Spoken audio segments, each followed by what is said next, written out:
Okay, this video, you guys, is about healing and my journey. And I just wanted to say, is healing something you need to do? This is a question that comes up a lot in emails that I've gotten and even in this community in general. And I would say it's not something you need to do, right? If it's not something you're called to do or something that feels important to you, it's not at all necessary, right?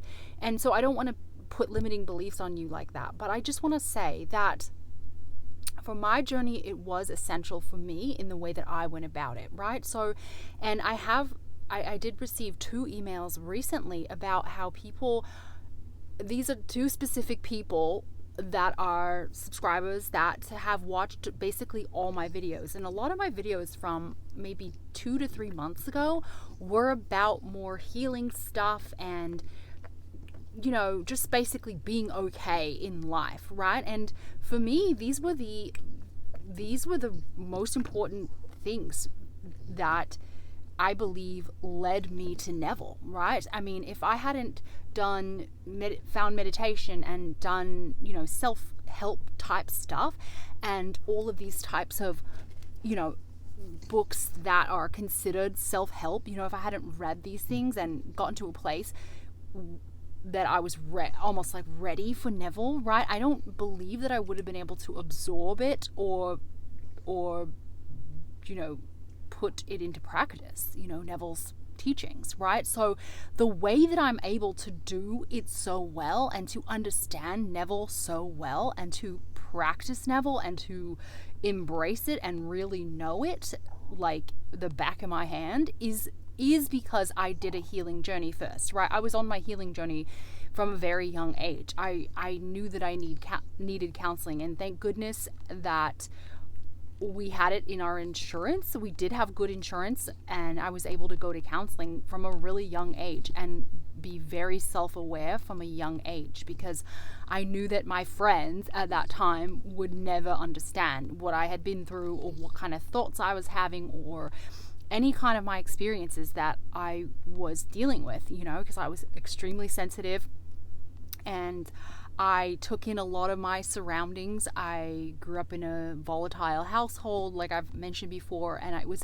a difficult experience for me. So, even though we were poor, I still got the ability to go to counseling, which I'm forever grateful for, right? Because it led me, I've said this in other videos, but it led me to so many things I would never have learned, right? Even tapping. I learned tapping when I was 12 or 13 at a counselor's office. It was some progressive counselor that I was going to at the time. And that was so helpful for me because it led me on a healing journey, right? And then I was at a young age reading Louise Hay books about heal your life, and I was reading Masaru Emoto, and I know you probably have all heard about that book. That was one of the first books I read. I think I read that when I was like 11 years old or 12, about the water and the crystals in the water reflecting or responding to emotions, right? And that really gave me this sort of sense of emotional awareness. And these were all really monumental things for me to learn and grow and find self-love and self-acceptance before I even got into Neville, right? So if you've had trauma in your past or anything like that, this is going to be a helpful video for you. So if that sounds good, please keep on watching, and we're going to get into some stuff. This is not going to be an all-inclusive video, but it's just a few things that I have that have helped me be the person I am today and be able to even apply and absorb the Neville material and be at such a level of understanding about all this stuff, right? And so this kind of goes with the last video when I was saying, love versus hate. If you're loving yourself, it's going to be a lot easier to change. In my opinion, this is all my opinions, obviously. This is not meant to be a limiting belief at all. It's just what I've experienced, right? So the fact that I figured out how to love myself, I was a people pleaser, right? I had a lot of issues around trying to do everything correct so that I wasn't getting yelled at, right? So I wasn't internally focused at all. I really didn't know myself. When I realized when I left my house with my parents, I realized how little I knew about myself. I realized how much my reactions were just a product of my past, and how sort of aggressive I had become, and not loving, and almost hating myself because I just wasn't able to express myself properly, or be emotionally nourished in the way that I needed, or, you know, just had insecurities and sort of environmental factors that made me feel unsafe and very estranged in a lot of ways, right? So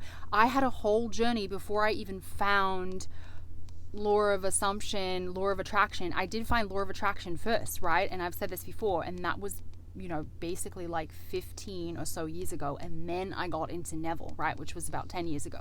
So it was definitely a building process for me. And I'm not saying this has to be your way, but I know a lot of the healing videos have helped people. And that was the 2 emails that I got recently, were people who watched all of my videos, especially the healing ones, and were able to apply the information, and said it helped them be able to apply the manifesting stuff, or the materializing your dream life things I talk about, right? And it almost gave them a baseline of knowledge so that they were able to apply the other things. And I definitely agree with that. I think that that is amazing and beneficial, right? I'm not saying it's the only way, but I am just speaking about my experience, and, you know, others that have experienced the same thing. So this is kind of, I'll go back to what I was saying about the love and hate. And when you're teaching a child or a dog, you know, they're going to flourish more in a loving environment than in a hateful environment. If you hate your body, like I was trying to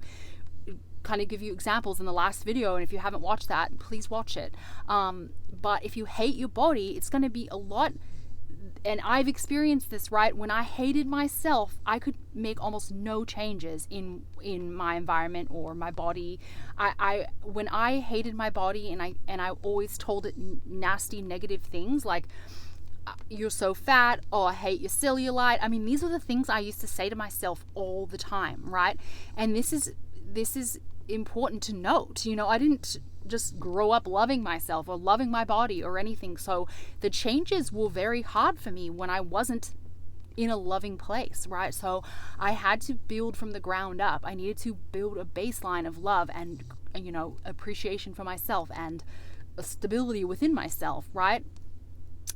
Self-stability, you know, stabilizing myself, and, you know, having this self-reliance, and just discovering myself, right? So back to the love-hate thing, the Masaru Emoto is just an experiment. That book is about how when you speak to water crystals, and he does all these experiments with water, you know, and if you speak to the crystals in a loving manner, they produce these beautiful crystals. And when you speak to the water in a negative tone, like, you're so dirty, you're gross, you know, I think he was telling the water something like that, the water crystals were all deranged and weird looking, and they looked ugly, right? So it's the same sort of thing with your body or anything else, right? A child, a dog. That's why everybody benefits from positive reinforcement. And this is not to say we just want to be positive all the time, and I'm not promoting positive, fake positivity or you know, toxic positivity, but it is to say that if we can, you know, say better things about ourselves and believe better things about ourselves, we are going to be able to change to be better and have a better existence and be able to produce better things, right? And I've just seen this in my life play out in all ways, right? I mean, this is something I've observed over and over and over and over again. It's not like I'm just reading that book and telling you about the book. It's actually something that I've put into practice and learned all about, and now am able to speak about, because I've learned the differences in the way I was and the way I am now, right? And seen such drastic changes in sorry, the dog's just readjusting. I've seen such drastic changes in my own life, you know, so I come on here to talk about it a lot of times because it's so important, and I see people, you know, suffering and healing and trying to find their way through all this stuff. And I'm not saying that if you just go straight to manifesting and materializing your best life, you know, I'm switching the word word manifesting with materializing. I've said that in another video. I'm trying to switch it out because I like that word better. But I'm not saying that if you go straight to that, it's going to be bad or you're going to fail. That's not what I'm saying. I'm just saying this was the path I took, and it works for a lot of people, is all I'm saying. I've seen it work for a lot of people, and the healing journey has been beneficial for me, right? So there was also another book that I'm going to mention in my earlier like healing, journey that I read, and it was called The Emotion Code by, if any of you know the author, I read it probably, 15 years ago now, or maybe 10 years ago, but it's just talking about the emotions that are trapped within your body, and it goes to show that we don't want to be toxic. We don't want to have toxic positivity. We want to allow our emotions, right? And he was talking about all of the ailments that can come about from trapped emotions, and that was a very healing book. It reminds me of the book Heal Your Life by Louise Hay. So if you love Louise Hay, you love this book. This guy is an amazing person, and I've seen interviews with him. Oh gosh, I'm trying to remember his name. If I remember his name, I'll post it below, but a lot of you might know. So if you know, please, post it below if you know his name. But it's called The Emotion Code, or I think he might have changed it to The Body Code recently. So yeah, just look out for that book if you're interested in this stuff and you want to go on a healing journey. Again, it's optional. You don't need to do this. It's not required, right? You can just go straight to, you can just go straight into materializing your life, and there's ways to heal through that too. Like, you're not going to be without healing, right? It may be slower or quicker. It depends on you, right? And when you're healing your beliefs, that's healing, right? When you're up leveling, and this is another thing I wanted to say, you never stop. Like, I don't want to make this be a daunting thing, but this never ends, right? You're going to continue to up level. You're going to reach a new plateau. Even all the plateaus that I feel like I've reached and superseded, I will continue to reach new plateaus because I'm going to continue wanting new things and better, bigger things. I'm going to want different I'm going to want to up level different areas of my life, or once I reach a monetary level that I never had before, I'm going to say, well, what's next, right? And then new beliefs will come up that were limiting me, right? So it's a never ending journey, and that's part of the reason why you got to make it fun now, because you're entering, if this is your way of life and you're making it your way of life, it's never ending. Like, you're going to do this forever, right? Which is good. It's amazing. It's a beautiful journey, and it's an amazing journey to be on, and our world is requiring this of us now. It's the new world. We're coming into a new age where everyone's learning this stuff, right? And you are going to be up leveling in ways you never even thought of before. Once you reach the next level, you're going to think of new things, because new thoughts, new ideas, new experiences are going to be available to you in that level, in that realm, right? In that world, in that reality. New things are going to be available to you, so you're never going to stop. I just got chills because it feels so it just feels so real, right? And I always get chills when I'm getting like psychic hits about things, but that was really felt like it was being downloaded. But that is really just the way of the world. We're going to be continuing to up level and continuing to shift our beliefs to allow for us to up level, right? Because we're going to reach our limitations in every new experience, in every new desire we have. So it's an ongoing process. It's a lovely journey. I'm so happy you're on it with me, right? If you're here, we're on this journey together, right? And I also wanted to mention Neville. And the thing that always comes up is that people always say, well, Neville didn't do healing. Neville never did anything about self-love. Neville doesn't talk about, emotional regulation. Whereas, I do talk about this stuff. This stuff has been very important to me. And the reason is, the reason I believe it is I just had a different childhood than Neville. And a lot of you probably did too, right? If you're here on this channel, you probably had experiences there's little T trauma and there's big T trauma. I might have to edit that out, but big T trauma is really big trauma, okay? And little T trauma is just the small trauma, like your parents ignoring you, or little things like not getting your emotional needs met, things like that. But I believe a lot of people have trauma. They just maybe not aware of it. And a lot of you are, right? So I just think Neville maybe he just doesn't talk about it much, but I don't think Neville had to find himself or learn like self-love or anything like that. At least I don't know. I've never heard him really talk about that stuff. But if you guys know anything about that, let me know in the comments below, because I am interested in what he had to do, or if he had to do anything like that, or if he did any emotional regulation. I don't think he did, though. Like, I've never read anything about that. So it's like, you've got to find what works for you, basically. And I think Neville just didn't have to go through a lot of trauma, right? And so he was able to, grab onto Abdullah's telling him what to do, all this stuff. And it was still tough for Neville. I know he would go back to Abdullah and say like, well, I don't know, I'm not in Barbados. And he would be like, yes, you are, it was hard for Neville to get at the beginning as well. But I don't remember Neville going on a healing journey, is what I'm trying to say. So I just don't think that he needed that. I remember one story where his mom tells Neville that you're a Goddard, like it's an important thing. So I feel like Neville had a really good self-concept, and he had a really good sense of himself and knew himself really well, but I could be wrong. So anyway, that's just my hot take on the reason why I think some people choose healing along with manifesting or materializing their dream lives, because it supports them, right? Do what supports you. Do what feels right to you. If you don't need it and you're not interested in it, then you don't have to do it, and you don't want, and it's not necessary for you, right? Because you're still going to be up leveling, you're still going to be changing your beliefs when you're materializing your dream life. So anyway, I just wanted to say that. I think that was all. I didn't want to make this video too long, but I just want to address these things that are coming up about healing and how people are thinking it's a limiting belief, right?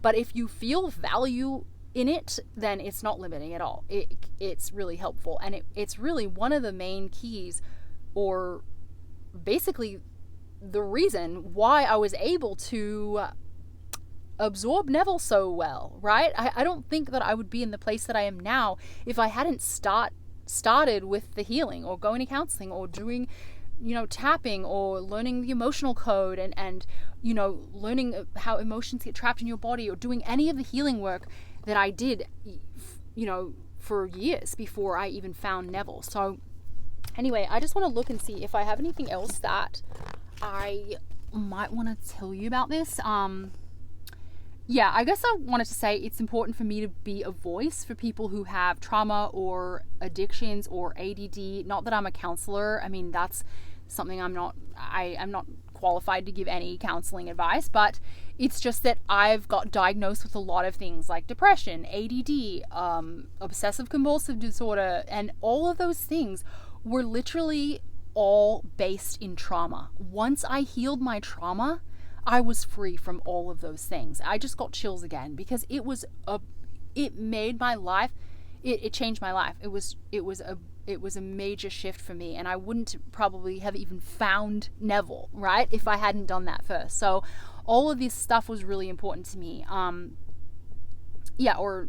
the the abuse and the toxicity that I lived with, and the environment that made me scared and always uneasy, right? I lived in a very uneasy environment with my dad being an alcoholic and things like that. I was very stressed out as a kid, and learning to heal my inner child, all of that stuff was so important for me. So, don't knock healing, right? If it's something you're drawn to, do it. If it's something you're not drawn to, then you can let it go and not do it, and it's not for you, right? But I just want to kind of debunk this whole idea around like, oh, you shouldn't need to heal or whatever. People kind of telling other people, oh, why are you doing that? Or, it's not necessary, or it's a waste of time, right? And I just think it's not a waste of time. I just wanted to make that clear for you guys. And I hope this video was informative and interesting to you guys. I wanted to film this before I do put up my other ones, because I thought this is a really important topic that I just wanted to address really quickly. So Anyway, I love you guys. If you loved it, thumbs it up. If you love Neville transformation and changing your life and my unique perspective, stick around. I'd love to have you.